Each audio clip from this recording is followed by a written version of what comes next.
again to Life and Living with Samson Olatunji. Uh, Now we want to talk about one of the basic ingredients of the good life, as exemplified by the stupidity of Estragon and Vladimir in the story we once examined. It is clear that knowledge is the basis of the good life. You have to know what it is and know how to pursue it. And that's why we're talking about knowledge this time. A Spanish proverb says it is better to be born a beggar than a fool.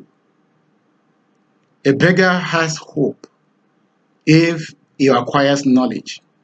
A beggar can rise to become the king of a kingdom or the president of a nation with knowledge on his side, with knowledge in his artillery. That reminds me of the story of a young man that I know very much like the palms of my own hands. He sought admission to the doctorate program of a reputable university. His prospective supervisor, who actually became his supervisor, made a very strong case for him because it was very tough. What the supervisor said, which I remember very well, was that he had all it takes to make a PhD from that university a year earlier than the stipulated time, because he had a great deal of confidence in the young man, in his ability. And I think the professor was right. However, our friend actually spent multiples of the required time for that program. Why? He didn't know two basic things. The first thing was that he didn't have a regular job. He hoped to get one very soon, which didn't come. So he didn't have money to register fully for the first two academic sessions. He couldn't pay the tuition fee. But there was something, if he had known, that would have helped him. He was also privileged to be a tutorial assistant in that university, a kind of part-time appointment for which he was paid a stipend once in a semester, and which was not enough to pay the tuition. But one thing that he didn't know on time was that that status of a tutorial assistant qualified him for a 50% reduction in the tuition fee. He didn't know that. He was not aware. And that was why for the first 2 years, he was belaboring himself, trying to raise money to pay the tuition for the first year, which he couldn't pay until the end of the second year. And that made his progress to be terribly slowed down. A second thing he didn't know was that his personal business that he had to commit into the hands of somebody in about 5 cities away from where he was, he didn't know that the guy had decided not to do anything, was only giving him some reports of hardship on the field and all that, and which kept up raising his hope falsely. He didn't know that.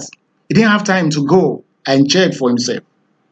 So the lack of those two basic pieces of knowledge made him to experience extremely slow progress on the program. And in the course of doing that, he lost a lot of opportunities that only PhDs could access. Well, the sad, happy story ended happily to an extent because he later became a PhD and started enjoying the privileges and rights that a PhD attracts. However, he had lost a lot of time. So that shows that technical knowledge, technical know-how may not suffice when we're talking about leading the good life. No wonder the Spanish proverb, which is, it's better to be born a beggar than a fool. And Francis Bacon says, knowledge is power. Actually, knowledge is power. The Germans have a saying in form of a question. They say, what good is running when you are running on the wrong side? Nobody would want to run on the wrong side, but they don't know that they're on the wrong side. They have the strength to run. They may have the skills of a runner, but running on the wrong side will not produce the right result. So we are talking about knowledge. You first have to know yourself. Aristotle says knowing yourself is the beginning of all wisdom. A lot of people don't know themselves. Other people know them, but they don't know themselves because they have not uh, sought knowledge. Now, why do we have to pursue knowledge? Knowledge engenders self-discovery. If one knows oneself, one will know one's limitations, one's strengths, one's weaknesses, and one will be able to make the best of one's life. Another one is that it helps, knowledge helps to understand the people you are dealing with. You may even understand them more than they understand themselves. A lot of people get into troubles with other people because they don't understand the people they are dealing with. If you are operating, you are dealing with somebody on the basis of adequate knowledge, you will know why they behave the way they behave. Instead of being annoyed with them, you may even deal with them with sympathy or empathy. And so you become winsome. You become extraordinarily pleasant and understanding towards them. And by so doing, you are able to harvest some things from them and also help them to overcome some obstacles.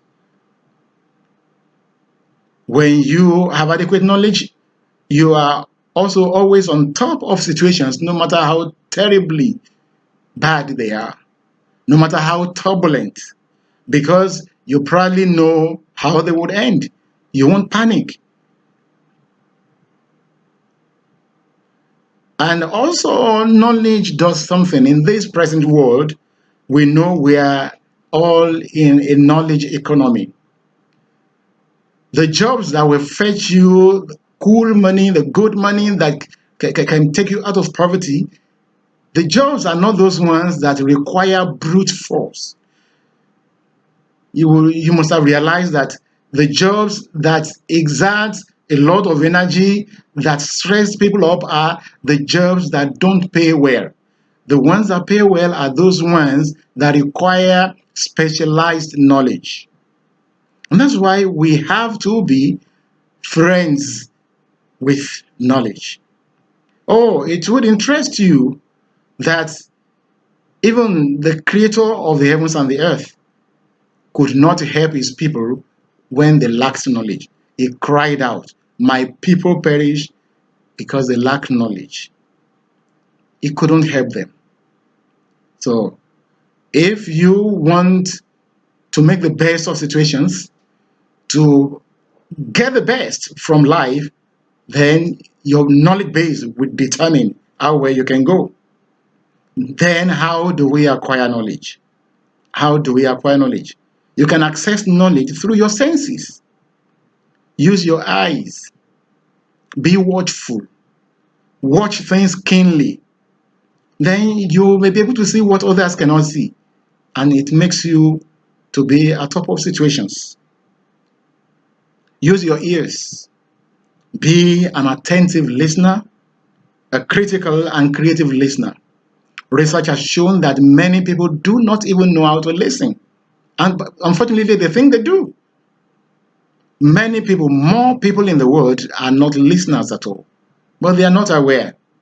But if you can listen, you will gain a lot. If you can listen, even when a madman speaks, you can gain knowledge from the speech, from the ranting of a lunatic. There was a time I heard about a program being aired on a radio station. The concept of the program was to teach people to make use of to tame their tongues so that their tongues would not land them in troubles. and several cases were used as examples. I didn't know about the program, but I got to know later from some people. Unfortunately, these people who had always listened, who seemed to have listened to that program, I realized that they were still very bad users of their tongues. It means they were not listening. In fact, some of them were several times put into trouble by the inappropriate use of their tongues. But a good listener could listen to that program once and be wise. Then your sense of smell can also be used to acquire knowledge.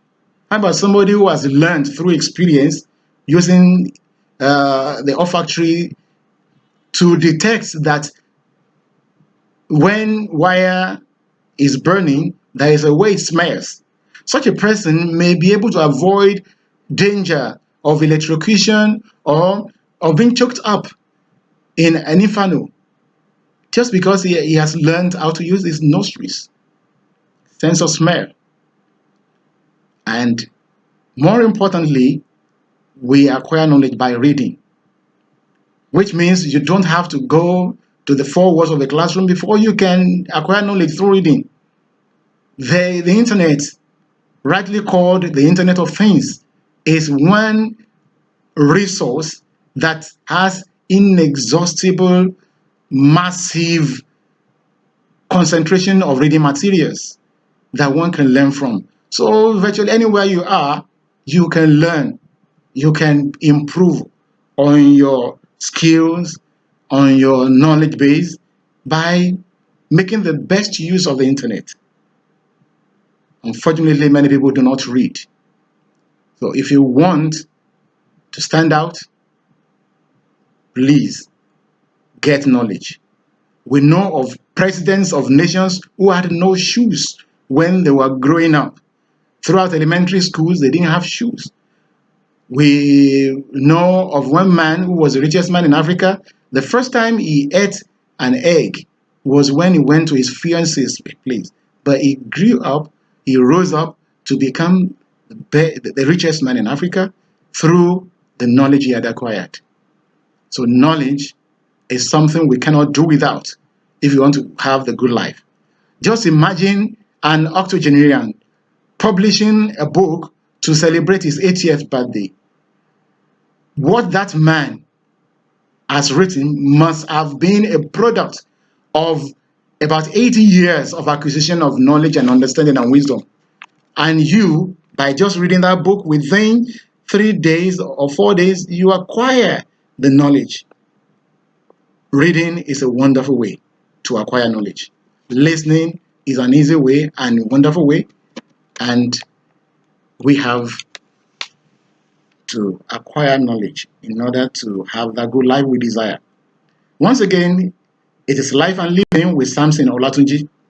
Please subscribe to this station and also press the notification bell so that you may be notified early when we drop a video. And please don't forget to share what we have discussed. You can click on the share icon. Thank you very much. Cheerio.